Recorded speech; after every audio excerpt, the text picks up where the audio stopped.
Hello everyone! So today I have a slightly spontaneous video, but I think you might actually enjoy it, so here we go. So what I got in front of me is Tamiya's Nitro body, actually a vintage one by now, because this is an early 2000s NDF-01 chassis. And what is so special about it? It has rear exhaust right here, it has spring at front to minimize damage on impact. It's actually a very interesting design that allows for these arms to be moved from side to side when you impact something. So I bought this model at Facebook Marketplace from a guy who tried to do some repairs on this model, and looks like his attempt wasn't really successful, because model came in 3 different boxes. One big box contained the main chassis itself, and 2 small boxes contained 2 engines. One is hopefully from this model. 2 pull starters, both are broken, some covers for the batteries, some more chassis parts, etc. And second box with receiver, exhaust pipe and fuel tank. Hopefully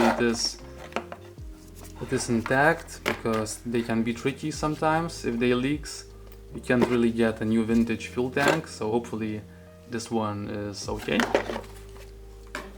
And what I will do next is I will remove servos, all the electronics, and we're gonna give this model a shower. We're gonna wash everything, re-grease everything and assemble.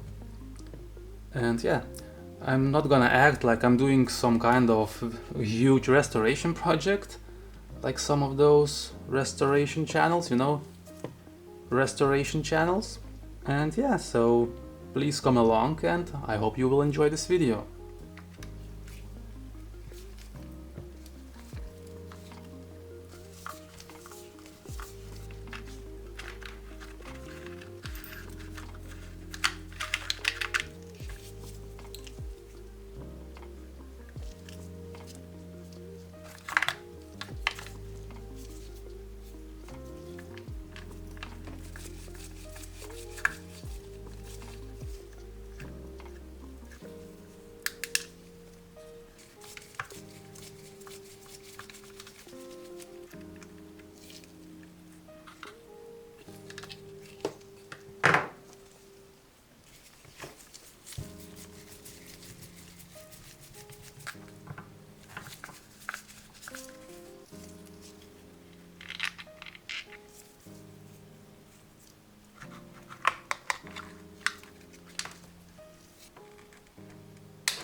So after the shower, model was much more pleasant to work with, and I started to disassemble differentials before they started to rust.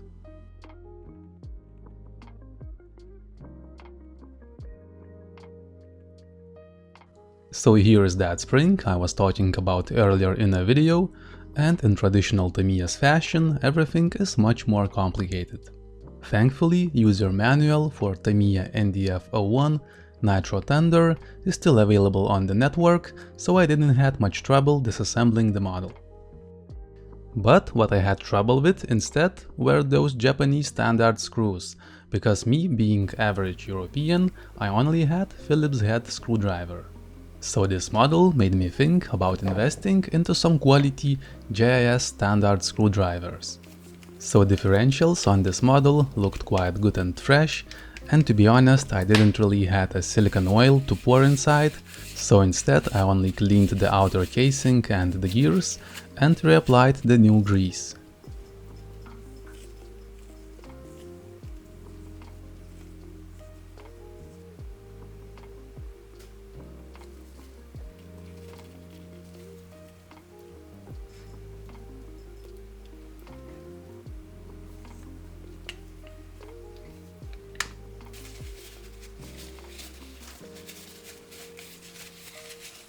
So without Japanese standard GIS tools, I'm really just destroying those screw heads and my Phillips screwdriver.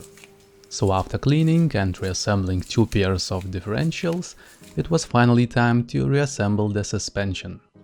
And once again, in traditional Tamiya's fashion, it was overcomplicated and kinda finicky. You also might be wondering what's the point of cleaning the model and showing everything on the video. So the answer is very simple. This is not your regular RC model, but vintage Tamiya model from 2004. And it's also the Nitro one. So documenting everything and showing it to everyone definitely has some value.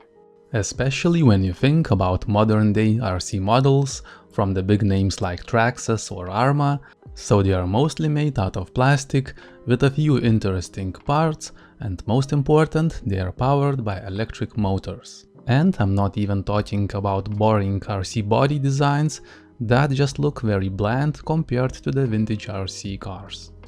Of course, modern day RCs are very fast, kinda durable, cheap, and very easy to use, but nothing compares to good old vintage RC.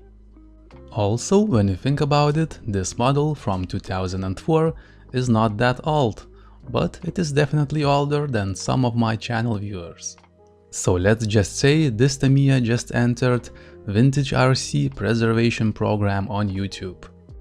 All the jokes aside, we still have to get this model running before bragging about restoring anything. And if anything was about to stop me from reviving this model, it was this engine. So it had no functional pull starter, no glow plug, and no compression whatsoever. After disassembling the engine, I saw no major rust or damage on the piston or sleeve.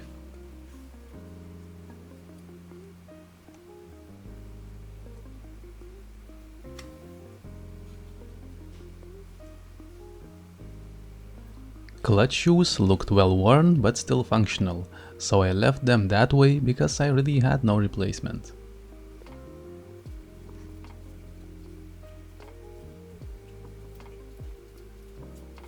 When I removed the backplate of the engine, I ripped apart the paper gasket, and I'm not really sure where I can get the new one. If you have any suggestions or DIY solutions, please feel free to drop a comment. Later I cleaned the carburetor with a rubbing alcohol, making sure that no dirt or sand will get in. Later I cleaned the crankcase using the same technique, but what really got me thinking was that piston sleeve. So when I was about to remove the piston sleeve from the crankcase, I noticed the one weird thing. So there is a guiding notch on the piston sleeve, and it had no pin to catch on, so you can basically put it in any direction, and if you don't know how to do it, you can basically just screw up your engine. So as far as I understand, the only reference points on this engine are the intake and exhaust ports, so if you line them up, engine should work. So I'm still quite new into all this Nitro world, so I'm not really sure if this is common for Nitro engine to not have that guiding pin, but if this is really common, please let me know. So after putting back the engine parts, the final piece was the glow plug, and thankfully I found the one suitable for this engine, and it even had some compression.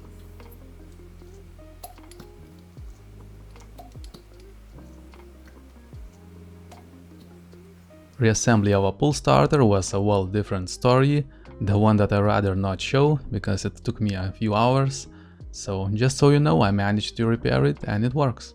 And this got me thinking, so I think that pull starter is probably the reason why previous owner decided to sell this model and not attempt any repairs.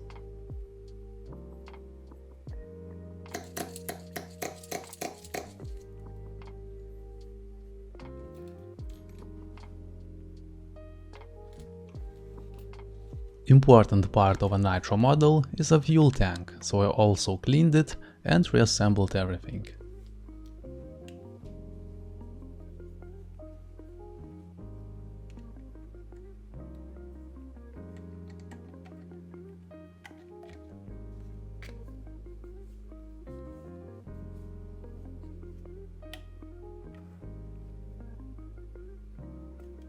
I forgot to mention at the beginning of the video, but model also came with the original control system from Tamiya.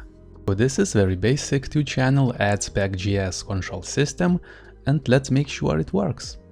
So this is very outdated by today's standards radio system with 27 MHz, but we still have to make sure it works in order to preserve original look and feel of Tamiya's Nitro Thunder. Not only radio link is unreliable, but it also takes a shameful amount of batteries. So 8 complete batteries for the transmitter alone. Connection of these components is very simple. Battery goes into battery slot and 2 servos goes into channel 1 and 2. Everything seems to be working, and let's continue with the chassis assembly. Every part is now clean and dry, so assembly will be much faster. Only limiting factor will be my Phillips screwdriver. And ability of my hands, of course. So as I mentioned before, some parts of this Tamiya model is really over-engineered, but that is a part of beauty why we love and appreciate Tamiya models. If we could compare this model to other makers of similar era, for example Kyosho or maybe HPI Racing, I promise you would find a simpler solutions on those models. But now when I think about it, Kyosho is maybe not the best example, because Kyosho models were mostly race-oriented, so that's why they needed simpler solutions and simpler maintenance. In the other hand, Tamiya in 2004 went for the real innovation. So extendable plastic drive shafts across the model, that spring at the front, and that nice exhaust, and all that in a consumer-grade model. And I almost forgot to mention, this model uses 17 mm hex for the wheels, the same like big RC buggies of 1/8 scale, even though this is only a 10 scale buggy. So after all plastic parts were in place, it was finally a time to install the heart of this model, the Nitro engine. Model arrived without exhaust spring, so I just used whatever I could find in my parts bin. This spring is from used 1/8 scale RC buggy, but I think it should do the job.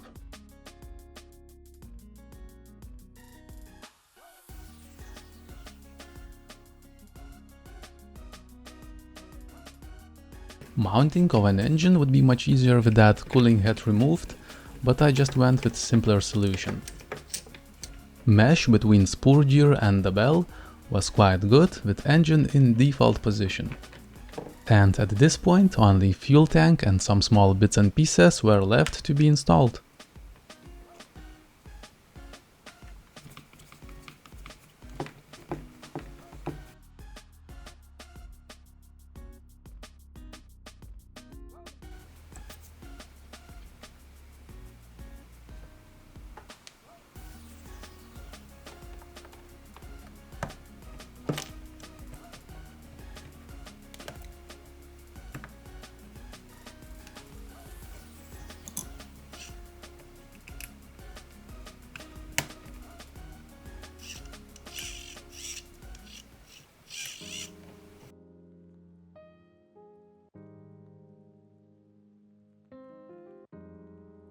Original air filter is lost, so I just got a new one.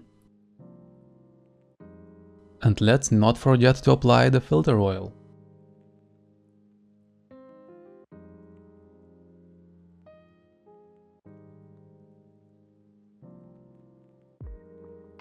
And after these finishing touches, our model is finally ready for the first engine start. So tires are completely gone on this model and only good for a perfectly flat surface. Even though we won't be able to drive this model yet, we still have to make sure if engine is any good.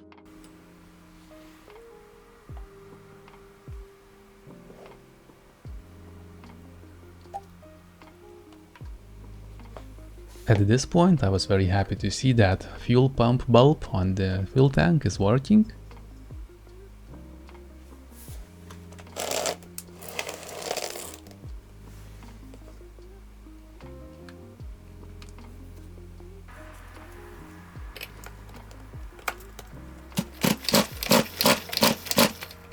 So first launch wasn't really successful, so I decided to adjust the idle screw.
So I would call it a success, cause the engine started from a second time without any problems and only with the minor adjustments. So you probably expected to see this model driving around, making jumps, going through the dirt, pavement and making all that fun stuff. Unfortunately, this is not really possible right now because model needs a new wheels, but if I see a decent amount of interest shown towards this model, then I will do my best and we will see this Tamiya zipping around. For now I'm very happy that I managed to save this Tamiya from the landfill, that all parts are original and intact, and pretty much the only missing part is the wheels. So I hope you are also into RC models and you liked this simple restoration project. Please let me know if you are into this kind of content, if you would like to see more in the future. And for now, thank you for watching and see you soon in my next modeling episodes.